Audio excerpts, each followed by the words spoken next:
We're now only a couple weeks away from Fantastic Four First Steps being released in cinemas, and I'm really excited, if you couldn't have guessed from all the stuff on this channel so far, but there will be other stuff.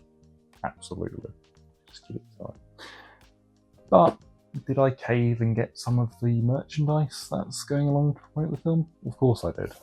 So in this video we're going to have a look at the Marvel Legends and some of the Pop Funkos. So let's take a look at them. Now actually, the film is out right now. You can go to the cinema and see the Fantastic Four and make up your own mind.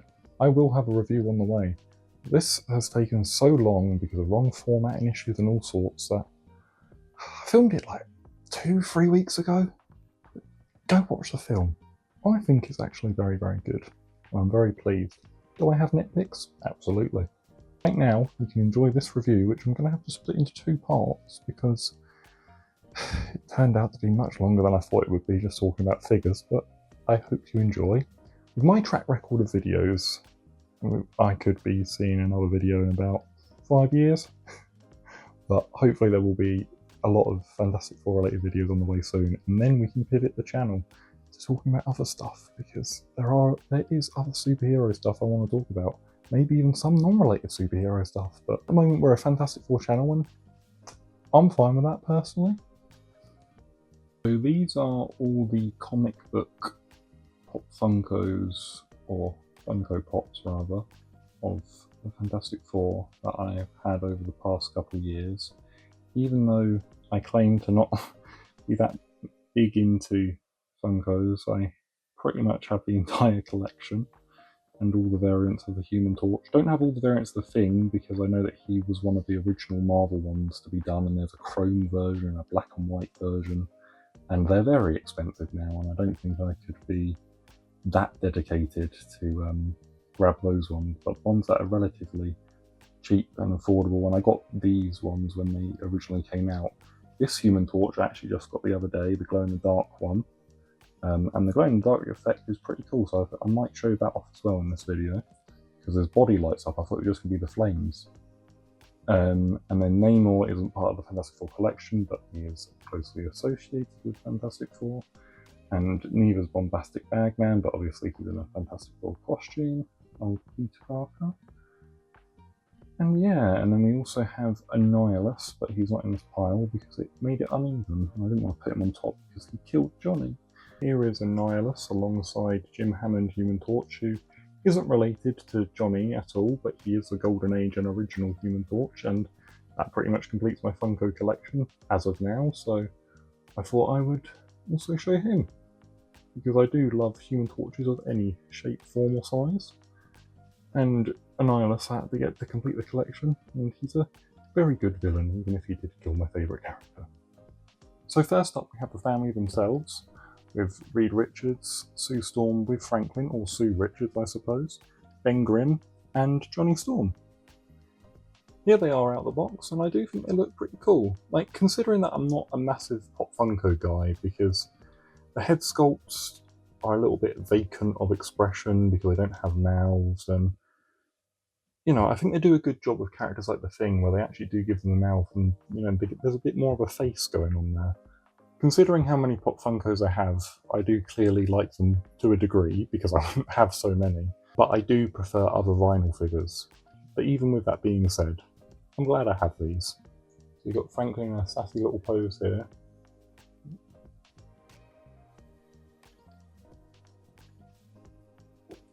And then Sue comes with a stand, which is pretty cool. And even though it's probably to help her stand up, it can double as a force field, which is pretty nice. She comes with a little force field herself. And oh, Franklin's fallen over. Here we go. Oh.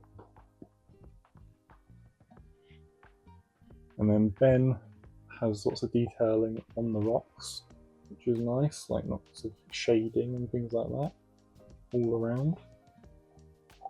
We've played the heaviest one, but then the tallest is of course Johnny. And I like the detail of the fading flames into the red and the yellow.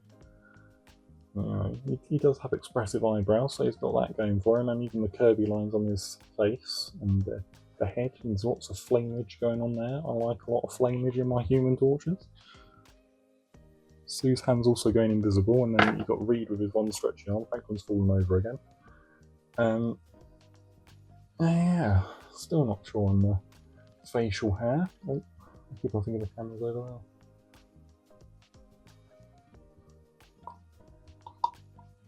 But yeah, I think my other criticism of Funkos would just be the fact that there's pretty much a Funko for everything under the sun, which is good because they're fans of a lot of stuff, but it also just makes it feel a bit corporate, which it obviously is. But then, yeah, there's not quite a there's not a personal touch, I suppose. I suppose that's what I'm looking for. Here we have a comparison of the movie figures to the comic figures. And looking at them, I do appreciate the design even more so because of the detail that you can see in the movie figures, and even the detail in the comic figures. You can see that there's a more poppy kind of light to the comic ones, and there's more of a faded, if I dare say, as much as I don't like the word in terms of comic book movies, grounded look, but I think that's it's just a more realistic tone because they're meant to be real people. But yeah, you can see the Reed Richards and the Sue Storms in the front, and Franklin in the middle. And you know, with the comic Sue as well, she has a base, so you can see that as a force field if you like. But then the comic Reed also has a base because of his massive fists. Now we come to my two favourite members of the Fantastic Four, the Thing and the Human Torch, and their duplicates. And again, like, it's just nice that you can see the difference between the comic version of the Thing and the comic version of Human Torch, and even though both have Kirby lines, one's a bit more prominent. And yeah, I don't know, I just like the design, and also like the variants. You know, I do wish that there was a Johnny Storm variant of the movie Human Torch. Even though I'm not a massive fan of Ben Grimm having a jumper, you know, it's nicely designed. Here are the comic variants of the Human Torch, two of which glow in the dark, which I think is pretty cool. And I'll try and show that off, because the fully flamed on one, his body glows, and the one that only has his hands flamed on, obviously his hands glow. And the one in the middle doesn't glow in the dark. But I think you can tell from the way that the plastic on the fire is kind of a bit different. But that is also one of like the downsides of Pop Funkos, like the number of variants. It's cool that you have that much variety, but at the same time it makes getting all of them a hassle, and as a Human Torch fan, I would like them all. The only one that I am not that fussed about is the Venomized versions of all the Fantastic Four, in fact, because I'm not that big on Venom. Controversial hot take maybe, but I don't know, just a bit of goo. Like, Venom's alright, but I think I've just been a bit venomed out by the amount of Venom stories in Marvel over the past couple of years. So you can just about see Human Torch's hands here, look closely, but it's a pretty dim glow-in-the-dark effect. And then yeah, this Human Torch one is pretty cool. I think it's a bit blurry, unfortunately, but it's a very cool effect.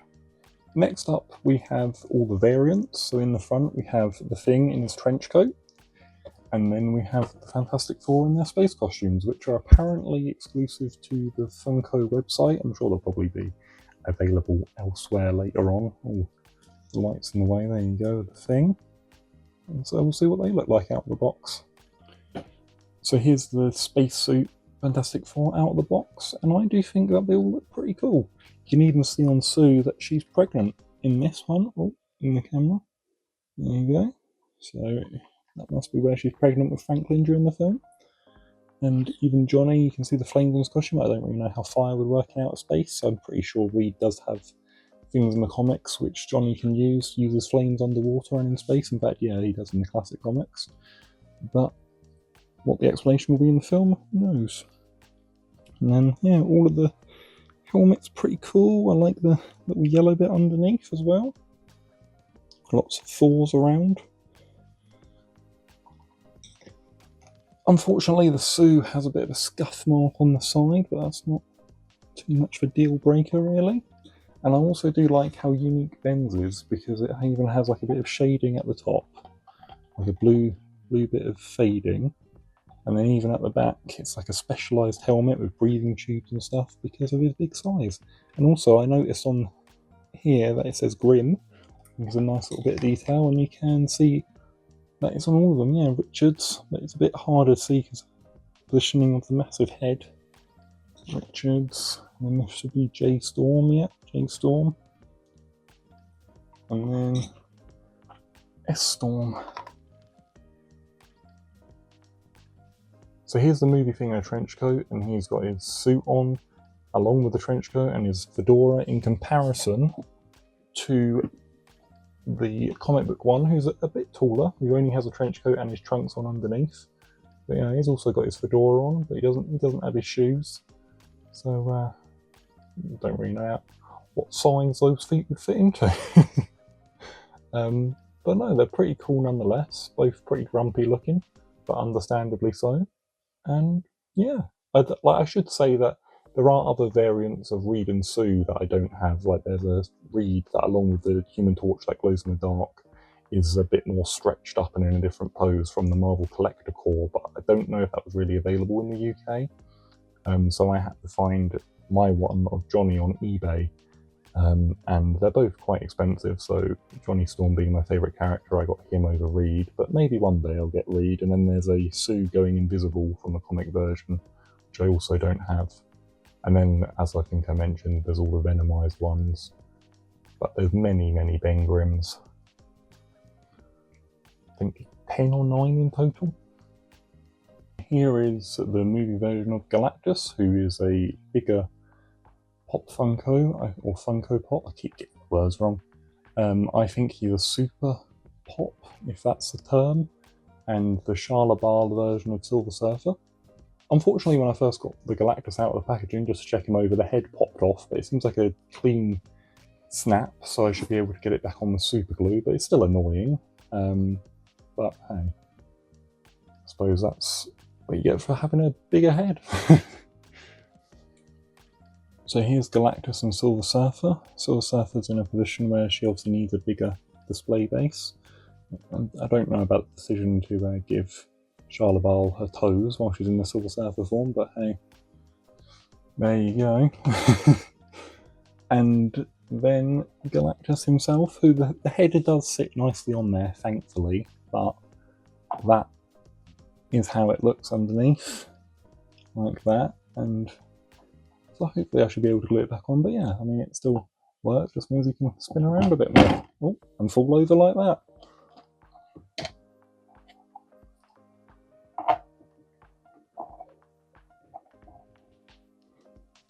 In comparison to their comic versions, Galactus in his comics form is very smooth, very smooth, as compared to his movie version, who seems highly detailed in almost all areas, which is cool. I mean, that's the kind of detailing I don't mind on movie costumes, not when it's lots of like unnecessary intricate lines, but with Galactus it kind of makes sense, because, you know, he's a space god, and he's, you know, massive, so he kind of needs detailing in some ways. Oof. And then Norrin compared to Sharla, you kind of got the same kind of silver, but you can reunite the space lovers. But look, see, Norrin's kind of got boots on, but admittedly he did get transformed in his pants, so maybe he should have his toes out as well. But it's still strange to see a Silver Surfer with toes. Oh, look, they could almost hold hands, how sweet. And Galactus almost in the same pose. And here, for the sake of it, here's a row of Galacti. You've got Galactus, you've got Movie Lactus, you've got Smooth Lactus, and then you've got Tiny Lactus. And finally, we've got the newer Pop Funkos that I got along with the movie ones. So I didn't even know that Hot Rocks was a Pop Funko. I'm aware of the character, he's from Infinity Warps. And then the Fantastic Four Spider-Man is from the storyline during Dan Slott's run, where Wolverine and Spider-Man team up with Franklin and Valeria to help out the Fantastic Four during the Empire storyline. And then you've got Annihilus as well. So here they are out of the box, and I think the Spider-Man is pretty cool because he's in a swinging pose and he's got the web, and even the little spider on the back is a nice little detail, and his symbol, rather than having a Fantastic Four, there's the camera, is the spider in the Fantastic Four kind of place, which I think is cool. Annihilus, just kind of looks like Annihilus, but he's got his roboticness, bug-like, and his cosmic control rod. And of course his wings. While Annihilus is shouting at Spider-Man for some reason. Look at Ben Storm, and he's got his fireball and yellow fist and yellow feet, which is pretty cool.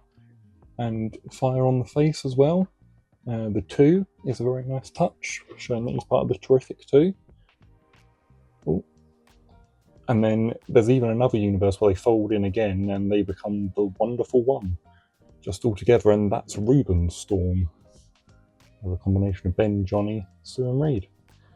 And it's an interesting choice that he doesn't have any kind of pants or trousers, just a belt, but hey, you know, thank God he's got the belt on, because otherwise there'd be an issue. But it's still a cool design. It's just strange that they didn't make Mr. Invisible, but I suppose that's because the other Infinity Warps that are more popular, such as Iron Hammer, Soldier Supreme, Ghost Panther, and who's the other one? And the Madame Mask and Hela, Madame Hell, I think that's the one. Oh, and Diamond Patch, yeah, Diamond Patch is Emma Frost and Wolverine. But I'm not going to bother getting all of them because Pop Funkos can be interesting, but I'm only mostly interested in Fantastic Four, as you can tell. But still, it's cool that they got made. And that's the Pop Funko section. These are the Marvel Mighty Mugs that were made by Hasbro back in 2008, and to me they just have a lot more expression. Like, I mean, these two are famous, and the other ones as well, but the Doctor Doom and the Skrull, not at least this version, that was my friend's version, appeared in a series that I made many moons ago called Marvel's Mightiest Mugs, which maybe, if you're lucky one day, I might do a revival of. But yeah, I just feel like the faces have a lot more expression. It gives a lot more of the character that they're meant to be. It gives them more definition. Like, Thing's grumpy, Johnny's very happy, and behind them you have the Skrull and Doctor Doom. My Doctor Doom sadly is a bit tilted in the box, but you can even see there they've got personality. And then finally we've got Silver Surfer and Galactus. And yeah, I just feel they're just better overall. Silver Surfer has a surfer as well. Oh, Silver Surfer's looking off to the side too.